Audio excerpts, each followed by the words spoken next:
Blessings to your family. Hope you're doing well. This is Ronald Zion. I will not be before you long. I just wanted to jump in today to just chop it up with you in relations to the Ahmaud Arbery trial. And of course, it has come to its conclusion on today as it relates to the conviction of the three rogue, senseless, sadistic, satanic, lawless and reckless killers of Ahmaud Arbery.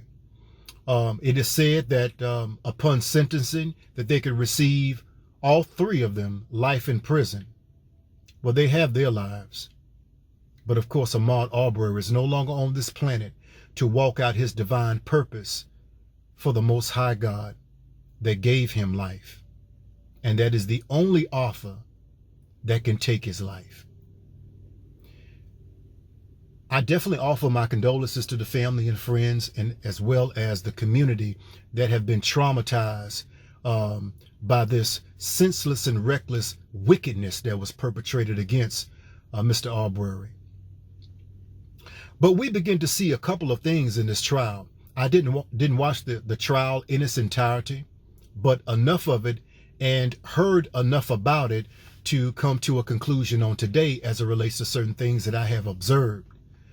Of course, the defense for the three killers, and how much vitriol and wicked and senseless and careless speech that she was using, actually just acting out of her own nature, what is in her, to further damage, injure, and disrespect the family of Ahmaud Arbery in defense of these cold-hearted killers. When we talk about trauma, that is very real, and it's near and dear to my heart, because this is what I'm called to do, to help others rebuild their lives one brick at a time, as it relates to injustice, as it relates to just life's experiences and trauma that causes us to become stuck in life. And as a trauma recovery coach, it is my pleasure to help people become unstuck in life. When we talk about justice, and I see a lot of people that are have a sense of relief now that the three killers were convicted, and now they are awaiting sentencing.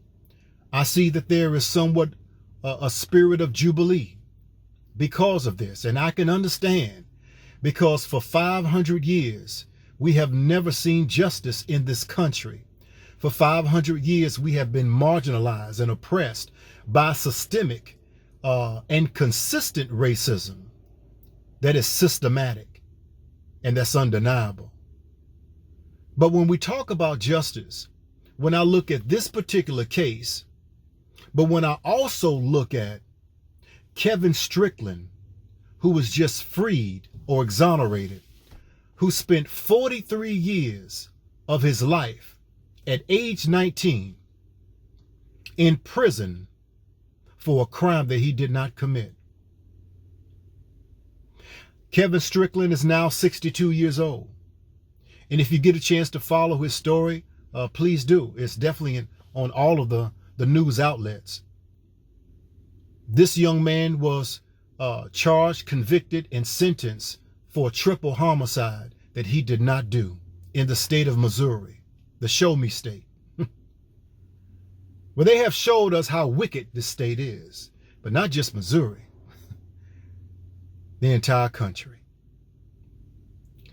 And how we are handled in the criminal and justice system. We're still talking about justice, and we're still talking about trauma.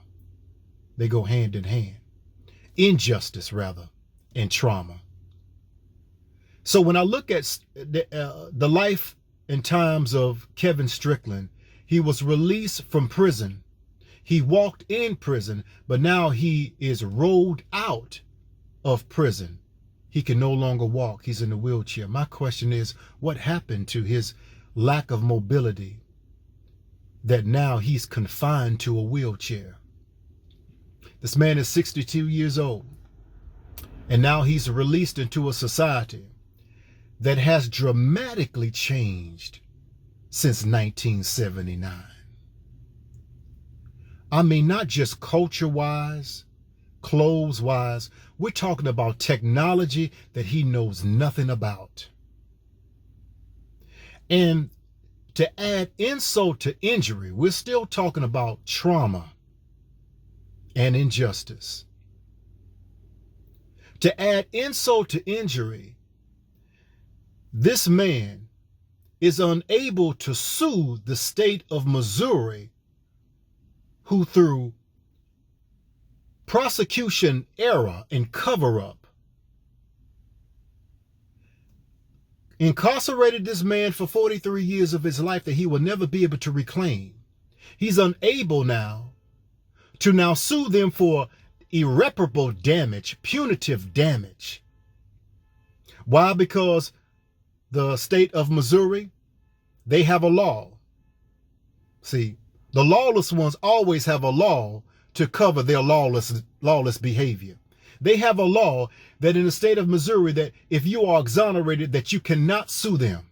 So we can damage you, we can injure you, we can traumatize you, we can marginalize you now once we release you after we have done our damage to you.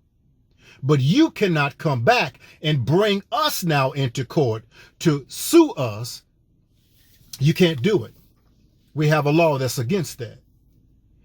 So when we talk about injustice and we talk about trauma, they both go hand in hand. You can't talk about one without the other. So I would just encourage you, family, as we begin to celebrate, as we begin to have a sense of relief as it relates to the Ahmaud Arbery trial, and 3 individuals, and rightfully so, found guilty and are convicted and are awaiting sentence. Let us not forget the innocent ones that are incarcerated in the belly of the beast, in cages. And oftentimes, many of them go to the grave pleading their innocence, but no one is there to help them get out of the belly of the beast. And those who are fortunate enough to either max their sentences out, or if they are exonerated to get out, some of them, just as Mr. Strickland, are unable to be compensated for the damages that he incurred. You know, I liken that to, just picture yourself traveling down a highway and another car on the opposite side of the highway cuts across and hit you head on. Not only is your car totaled, you're in ICU, and you have months and months of surgeries and rehab. What if there was a law in place that said that man or that woman who left their lane to drive all the way across into your lane to hit you head on, regardless if they were drunk, regardless if they were high, they're not guilty. And you cannot be compensated for the damages that you didn't cause, but that someone else caused. Well, this is the same scenario. So again, when we begin to celebrate these very small victories in a 500-year span, let us not forget that this is nothing more than a grain of sand in the Sahara Desert of justice, of success in this criminal injustice system, because there is so much more that we need to do, and there are so many cases of trauma that need to be addressed. And finally, I'll say this. What about the family of Ahmaud Arbery? The friends, the loved ones, the community that were traumatized? What about the families of Kevin Strickland? And he said that upon leaving prison, and it took them months to get him out of prison. And during that time, he wanted to see his mother.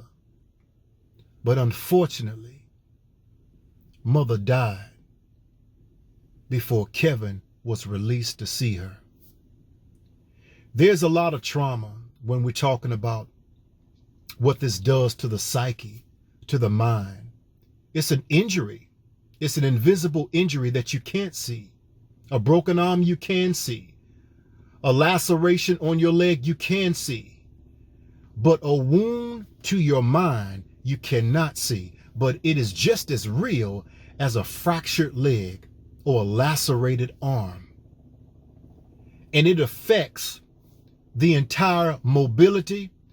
It affects your emotional state and condition.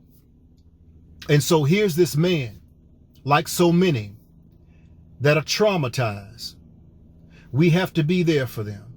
So faith-based organization, churches, nonprofits, therapists, counselors, psychiatrists, all of those, all of us, life coaches that are in the human services field, they're going to be people that are going to need our help. And they may not have $200 an hour. They may not have $100 an hour. But can you really put a price on the psychological and spiritual health of people who were damaged by a bastardized system and it was not their fault? So this is all I have, family. Again, while we're celebrating one victory, we have countless of others that we have to take note of, that the struggle continues and the fight is oh so real. And it was Apostle Paul that said, for we wrestle not against flesh and blood, but against principalities and powers and rulers of darkness and wickedness in the heavenly places. But the Most High God will give us the strength that we need to pull down every stronghold and to expose every demon in the name of Yeshua. So peace and blessings to your family. Check out my podcast. I'm going to go in deep detail concerning this particular subject matter that I just dropped on you today.